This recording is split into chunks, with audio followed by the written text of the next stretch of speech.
지난달 10일 설을 맞아 충북 영동의 외갓집을 방문한 차승현 씨. 그런데 조금 이상한 교통사고 현장을 목격했습니다. 사고 나서 무슨 일이지 하고 이제 궁금해갖고 이렇게 사이드 미러로 보니까 갑자기 트렁크에서 야구 방망이를 들고 내리시더라고요. 처음에는 보복 운전인 줄 알았어요. 경차와 대형 승합차가 충돌해 있던 상황. 격양된 승합차 운전자가 트렁크에서 야구 방망이를 꺼냅니다. 방망이죠? 그리곤 경차를 위협하기 시작하는데요.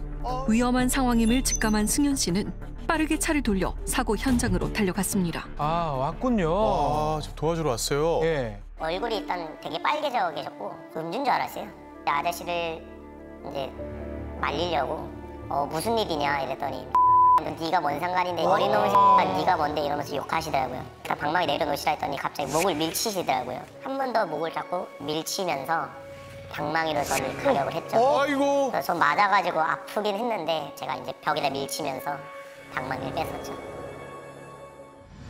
하지만 승합차 운전자는 분을 사귀지 못하고 계속해서 경차 운전자를 위협합니다. 그 사람은 진짜 죽일 듯이 갔어요. 그냥 내리라면서 막 쌍욕하시면서 일단 위협을 가했고 그냥 겁에 질린 표정밖에 없었어요. 경차 운전자였던 박미자 씨는 아직도 두려움에 떨고 있습니다. 스마트워치예요. 접근 금지에서 가까이 가해자가 오면 신고하게 돼 있는 그거예요. 교통사고를 유발하고 박 씨에게 야구 방망이를 휘두른 사람은 놀랍게도 그녀의 남편. 사건의 발단은 설날 당일에 있었던 다툼이었습니다. 아들놈의 도 말을 안 듣고 애비 말을 안 듣고 딸도 말을 안 듣는다. 제사 지내러 할머니 집에 가자니 안 듣는데 짜증 안 나게 생겼냐 하면서 저한테 소리를 지르더라고요. 남편이 계속해서 미자 씨에게 화를 내자 참아왔던 말을 입 밖으로 꺼냈습니다. 제가 자식들한테 미안하지도 않느냐, 당신 불륜 저지르고 있지 않으니까 무슨 개소리냐. 그래서 내가 애들도 알고 있다. 그러니까 그때부터 화를 내기 시작을 했어요. 아이고. 불륜을 하지 말아야지. 불륜 맞잖아. 정말 아니야? 아니야? 그래. 증거 나오면 인정해 줄 거야? 야, 증거! 그래서 불륜 안 했다고. 실제로 남편 김 씨가 건설회사로 저장한 연락처와 주고받은 문자에는 선뜻 이해하기 어려운 내용들이 가득했습니다. 김 씨에게 불륜의 증거를 보여주며 따져 물었다는 미자 씨. 그러자 김 씨는 이성의 끈을 놓아버렸답니다. 그때부터 폭언하고 말도 못하면서 아들놈의 칼로 멧돼지 찔러 죽이고 딸 멧돼지 찔러 죽이고 다음 네 차례고 내 멧돼지 못 끌 것 같아. 오늘 큰일 났다. 오늘 이제 끝이다. 의자를 저한테 집어던져서 맨발로 도망을 급하게 신발도 못 신고 맨발로 나왔죠. 점점 더 심해지는 남편의 폭력을 피해 미자 씨는 결국 이제 갓 성인이 된 딸과 함께 집을 나왔습니다. 일단 피해야죠. 그런데 그렇게 빨리 따라올 줄은 몰랐어요. 그래서 제가 얘한테 큰일 났다. 아빠다. 벌써 왔다 하면서 어떡하지 하는데 본 거예요. 그때부터 가속을 밟는 거예요. 딸과 함께 탄 차를 남편이 바로 따라왔습니다. 그러더니 가속을 하며 중앙선을 넘는 남편의 차량. 갑자기 앞에 있는 아내의 차를 향해 질주합니다. 아이고. 미자 씨가 조수석에 타고 있는 딸을 보호하기 위해 핸들을 꺾어봤지만 충돌을 피할 수는 없었습니다. 아이고. 제가 진짜 살이 떨려서 그 사람이 내리더라고요. 저는 고개를 숙이고 있었어요. 왜 정면으로 보면은 더 화를 돋굴까 봐. 제가 그냥 아무것도 안 하고 그냥 빌었어요. 계속 빌었어요. 여기다 대고 여기다 대고 그 사람 가는 데가 진짜 빠른 속도로 빌었어요. 그녀의 간절한 호소에도 불구하고 남편은 야구 방망이를 꺼내 차에 타고 있던 아내와 딸을 위협하기 시작했습니다. 다행히 근처를 지나던 차승현 씨의 도움으로 위기를 모면할 수 있었던 모녀. 정말 다행이에요. 충돌로 인해 운전석 문짝은 열리지 않을 정도로 심하게 망가졌고 미자 씨와 딸은 병원 신세를 지게 됐습니다. 하지만 남편이 경찰에 잡혀갔으니 모든 것이 해결됐다고 생각했습니다. 그런데 살인죄는 게 아니라 영장에도 나왔죠. 아빠가 차를 가로막는데 뒤에 엄마가 브레이크 안 밟고 차로 닿게 된 거야. 세상에 이게. 그러니까 김 씨는 미자 씨의 앞을 막으려고 했던 것뿐 미자 씨가 멈추지 않는 바람에 사고가 발생했다는 겁니다. 그냥 어떤 느낌이었냐면 뭔가 자기가 연습을 엄청 한 것 같아요. 그냥 뒤도 안 쳤어요. 너무 어이가 없는 거예요. 어쨌든 야구 방망이 들고 내린 거 맞잖아요. 그래 아빠가 사고 나서 네가 옆에 타고 있어서 아빠가 야구방망이로 일차 생각하다가 안 됐어. 너 때문에. 어쨌든 엄마만 타고 있었으면 어떻게든 했다 이거잖아 지금. 4일 동안 니들 때문에 물만 먹고 밥은 그러다 먹었어. 그거 이해해줘야 되냐고. 아빠가 지금 나와가지고 차로 들이박을 거 칼로 찌를 거라며. 참. 딸 대 아빠로서 그리고 정말 미안하다는 소리 그 한마디를 듣고 싶었어요. 제가 얘기하는 건 듣지도 않고 엄마랑 오빠랑 저에 대한 그런 책임만 계속 묻는 거예요. 그래서 가족한테 미안한 마음보다는 지금 자기가 살려고 노력하고 애쓰는 걸로밖에 안 보인다라고 생각을 했어요.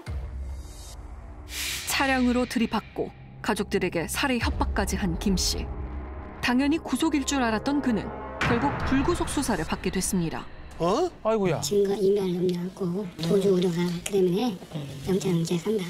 판사 앞에서 이제 읍수해서 저는 이제 더 이상 뭐 하고 원하는 데 다 해주고 노무 모시고 살겠다고.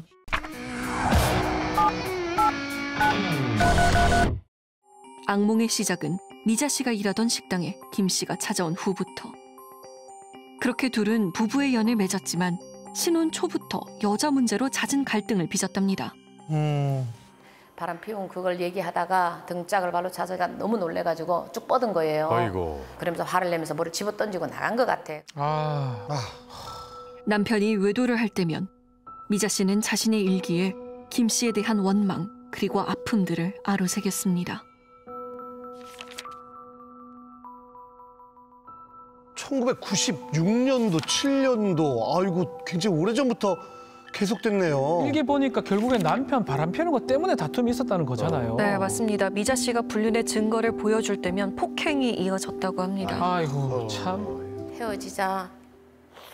그랬더니 내 사전에 이유는 없다. 그러면서 주방에 가서 칼을 가져오더라고요. 식칼을 가져왔어요. 이렇게 딱 들고 헤어지는 순간 나는 내가 이 자리에서 죽겠다. 아니면은 너를 죽이든지 지구 끝까지 가서라도 칼을 꼽아버리겠다. 이렇게 얘기를 하는데 너무 무서운 거예요, 그게. 그럼에도 불구하고 이렇게 30년이 넘는 시간 동안 결혼 생활을 이렇게 쭉 이어오신 이유인데.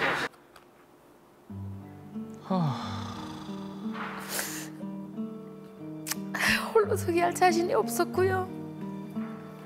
아이고 참. 친정에서는 내가 이렇게 사는 걸 모르니 내 자존심도 상하고 저는 무엇보다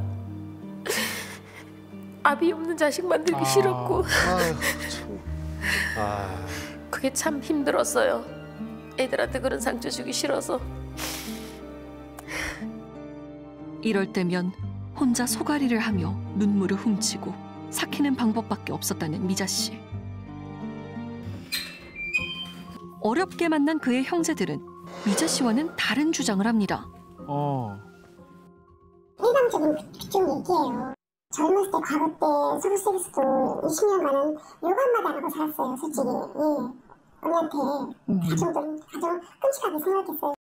그동안 그때 술 취하고 살았는데 늙은만하게 마누라한테 버림받고 자식한테 버림받고 그 오빠가 열불 토할 때 그러고 이유가 있을 거예요 분명히. 그렇지만 오빠가 일방적으로 일단은 잘못했기 때문에 이런 사건이 나왔으니까 자숙하겠다고 판사님 결정만 보겠다고요. 이야 완전 다르네요. 예. 김 씨의 이해할 수 없는 행동은 폭언과 폭행뿐만이 아니었습니다. 2005년 미자 씨가 둘째를 임신하고 있을 당시 본인이 운영하는 식당에 불을 지르기도 했습니다. 그때 진술을 그렇게 했대요. 부인이 임신을 해서 관계를 못하니 그날 저녁에 자기한테 다방 아가씨 오려고 했는데 그 아가씨가 펑크가 나서 홧김에 불을 질렀다. 세월이 지난 뒤에는 처자식 먹여 살리려고 돈이 없어서 그랬다. 이렇게 또 말이 뒤바뀐 거예요. 김 씨의 가정폭력에서 자녀들도 자유로울 수 없었습니다. 김 씨가 방화로 징역을 살고 있을 때 태어난 딸 혜민 씨. 이유 없는 아버지의 분노가 큰 트라우마로 남아 있습니다. 욕설이나 협박 같은 걸 많이 했었어요. 저한테 직접 죽인다고 하는 것보다는 그냥 저한테 소중한 사람들을 들먹거리면서 그렇게 얘기했었던 것 같아요. 하루 밀어버린다든지 그런 식으로 많이 무서웠어요. 이런 환경 속에서도 혜민 씨는 이루고 싶은 꿈이 있었습니다. 고등학교 진학을 앞두고 아버지 김 씨에게 음악을 전공하고 싶다고 말하자 갑자기 불같이 화를 내기 시작했습니다. 예체능 쪽에 꿈을 가지게 돼서 여기가 아무래도 좀 시골이다 보니까 좀 타지로 가서 좀 예체능을 배우고 싶다라고 말씀을 드렸는데 말도 안 되는 소리를 하지 말아라. 너 그냥 접어라. 다짜고짜 그렇게 화를 내니까 저도 너무 억울한 거예요. 왜 그렇죠? 제가 막 얘기를 하니까 망치를 집어 던지고 안 되겠다. 내가 죽어야겠다.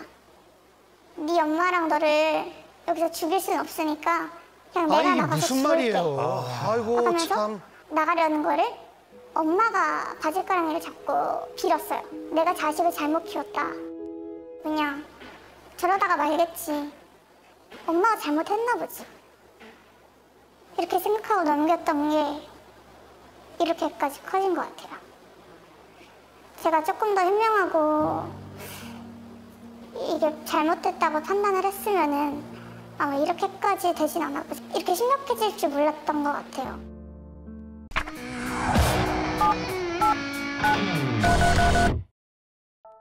가족 위에 군림하고 있는 김 씨.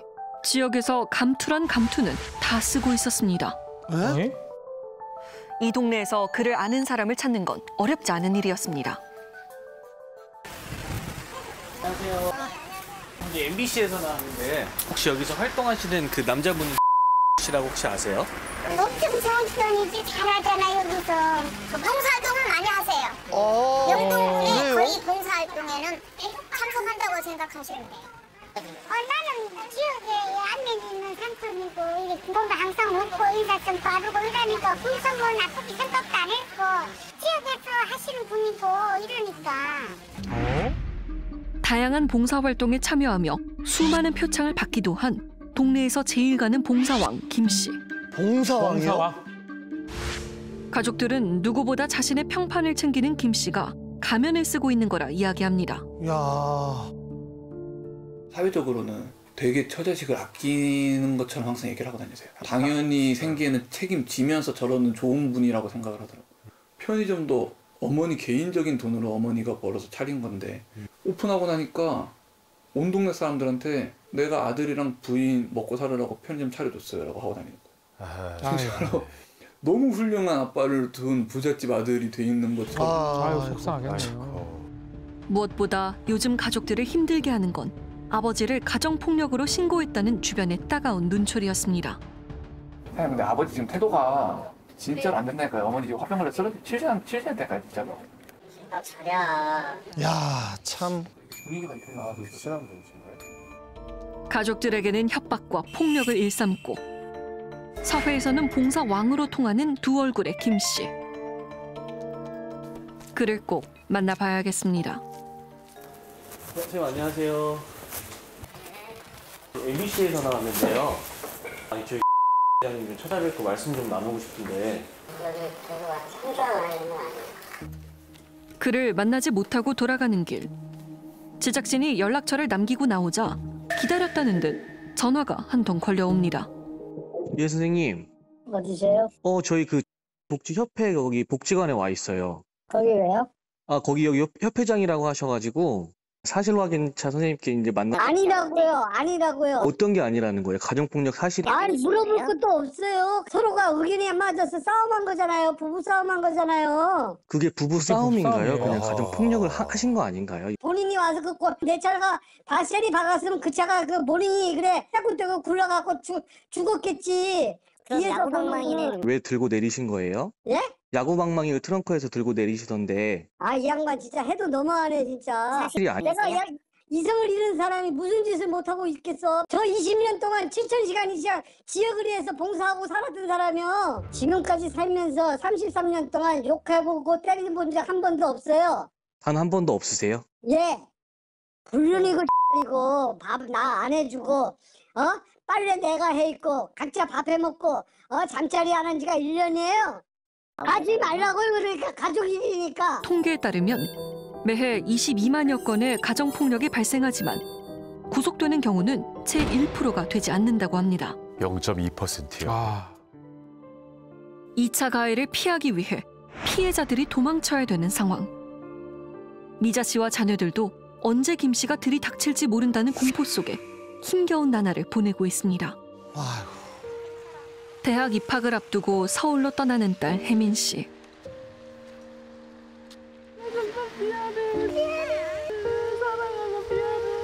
미자 씨는 새 출발을 앞두고 있는 딸에게 씻을 수 없는 상처를 안긴 것 같아 눈물이 흐릅니다. 왜 울어?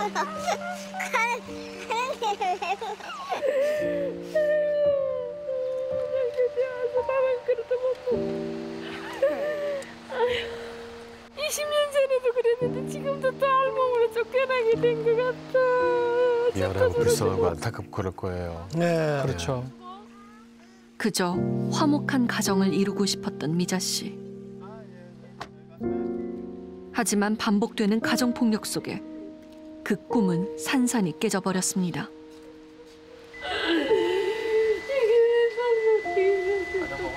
미자 씨 같은 가정폭력 피해자가 더 이상 도망치지 않고 마음 놓고 살아갈 수 있는 날이 오길 바라봅니다.